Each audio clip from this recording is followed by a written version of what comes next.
Real 111T here, coming to you from up at camp, up here with Fia. Say hi. Hi. Just getting ready to do a little overnight.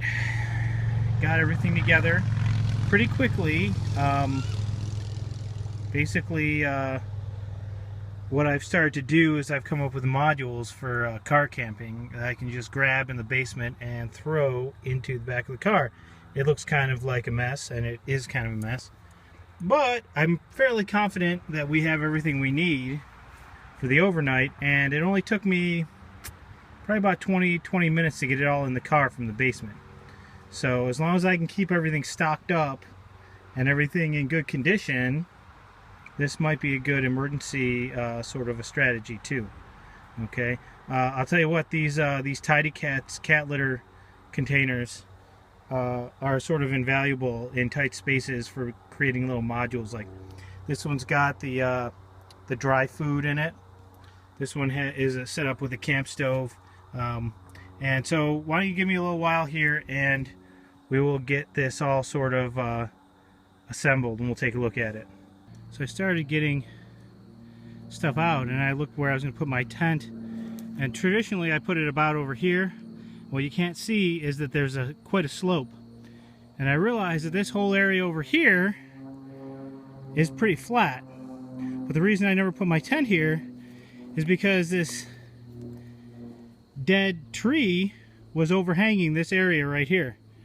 So went in the trunk of my car, got the old Sven saw out, and basically making it perfectly safe, as Douglas Adams would say. So plus, this stuff is really dead. It's deader than I thought. So we got some additional firewood. Our tinder and kindling for this trip is all taken care of. So probably could have just burned this, but it'll be here for whoever comes next. How are you? Good. You helping me, or are you gonna help me pick up all the little sticks? No. You're not? I want to make my house. Oh. Okay. So I'm telling you it's going to be over there. Okay. I knew. Oh, alright. I'm going to make over here. It's dead. What's dead? They're right here. Here, right here. Oh, I see. Right here. Alright. Well, you go to it, okay? Okay. And I will get all the bricks. Okay. And then I will put them right over here. And then I will make a house. Okay? Like Legos? Alright, thanks.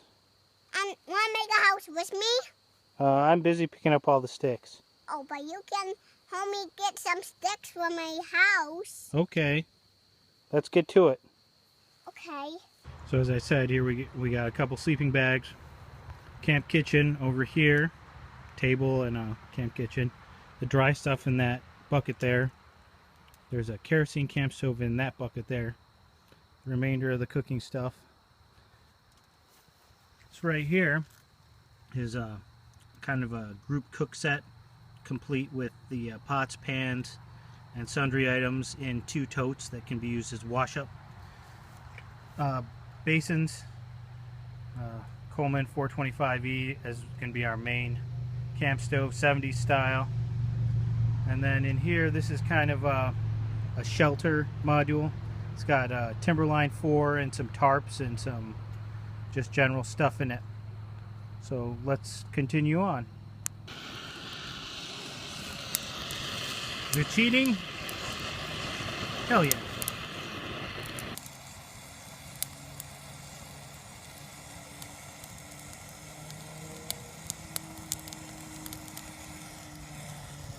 So here's a concept for the cook area.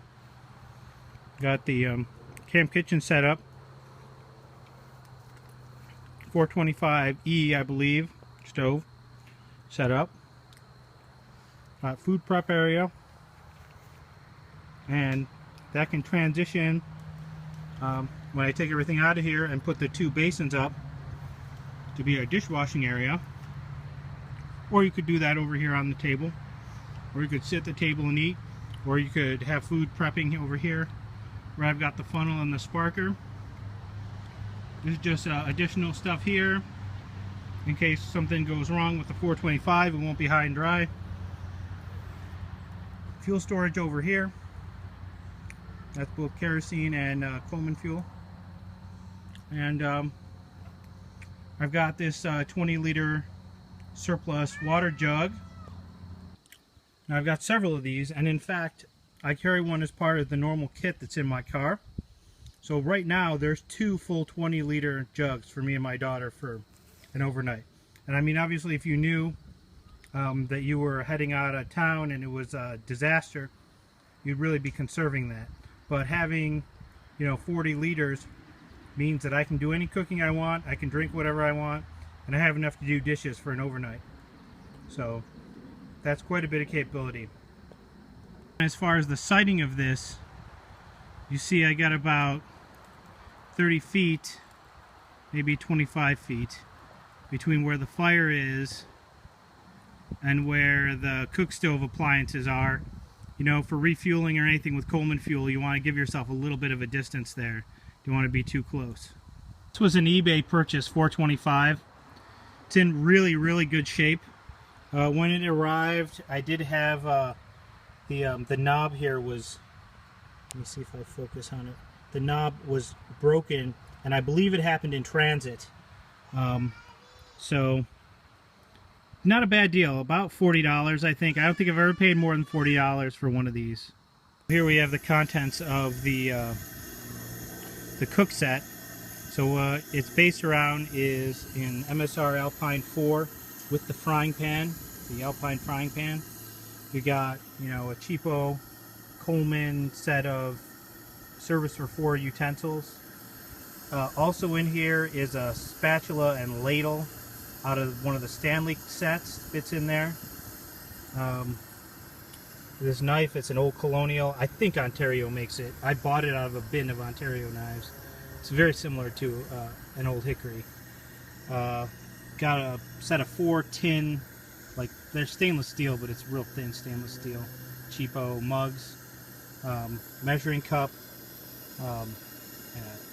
Open Country percolator, the 2 to 5 cup, some washing up suds, and some steel wool and scrubbers. Steel wool is great, really makes doing dishes great if you've got steel wool and stainless steel, because you just clean it. You know, there's no pampering non-stick coating. So, and then of course, as I mentioned, we've got these 2 totes that can go, you know, side by side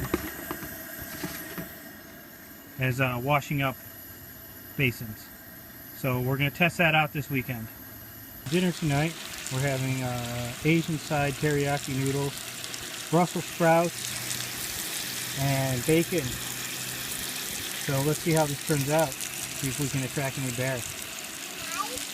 So I just had Amazon ask me to answer a question from a customer about whether or not you could use the lids for these Alpine 4 as a frying pan. Now, could you use something like this as a frying pan? You could. It's very thin. The thing about the Alpine kits is, you know, MSR is really interested in lightweight.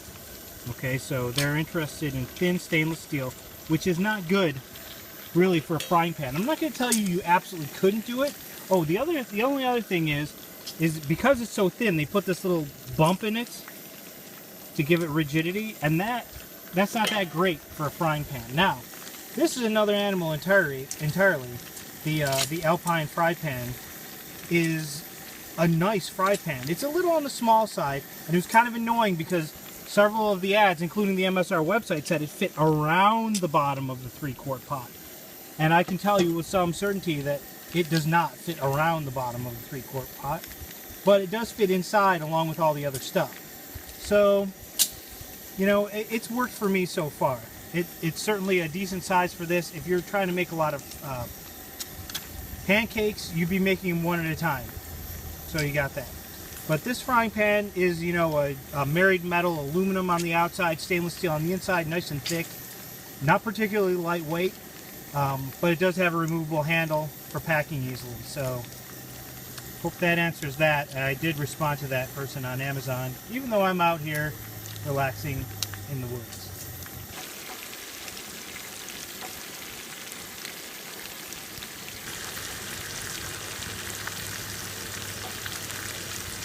Thing that I haven't mentioned, this is a GSI spice kit. It's pretty handy. I don't know, for backpacking it's a little much, but you know, I might carry just a salt and pepper. But that's what you got here: salt and pepper, Tony Chachere's and garlic powder, Montreal steak seasoning, and cinnamon and sugar. So that'll come in handy. Here's the finished product. Is Fia's portion, the teriyaki noodles, and the Brussels sprouts. Yum. So what do you think? It's good. You like Brussels sprouts? Uh-huh. You like the noodles? Uh-oh. So, coffee for the evening.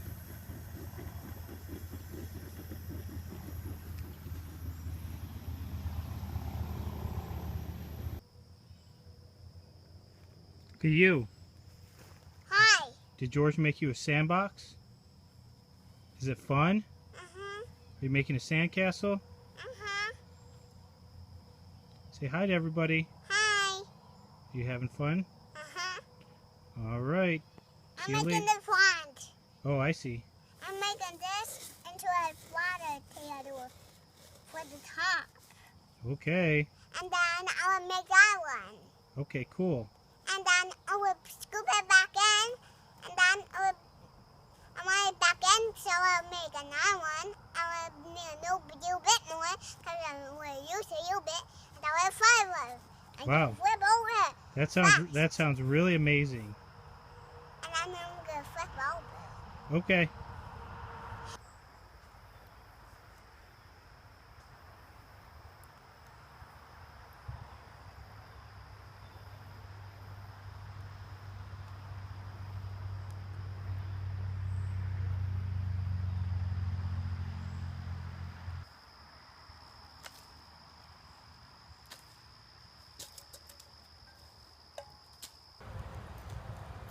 Do you like Jiffy Pop? Mm-hmm. The popcorn? What's in it? Pop. And? Cheese. Corn. Corn. And? What? Corn and pop and corn? Mm-hmm. Yeah. Mm-hmm.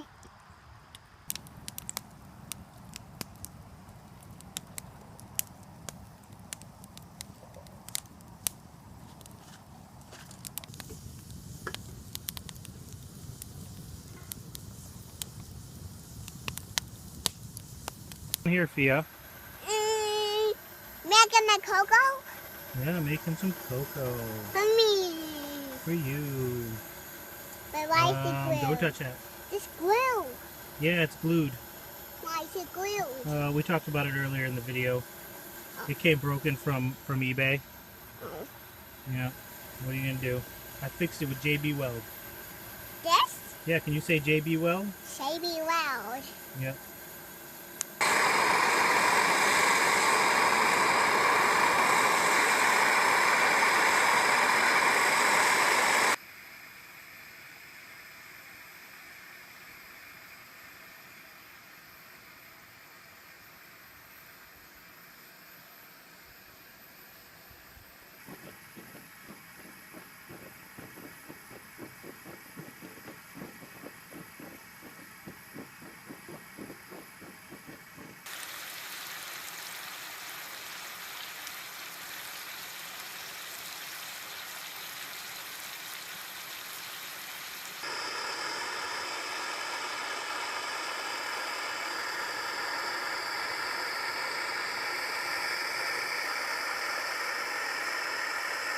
So here we are heating up some water, and then our wash basins, the soap and rinse have a little water in them already, and then I'll just mix this in with both of them so I'll have some hot water.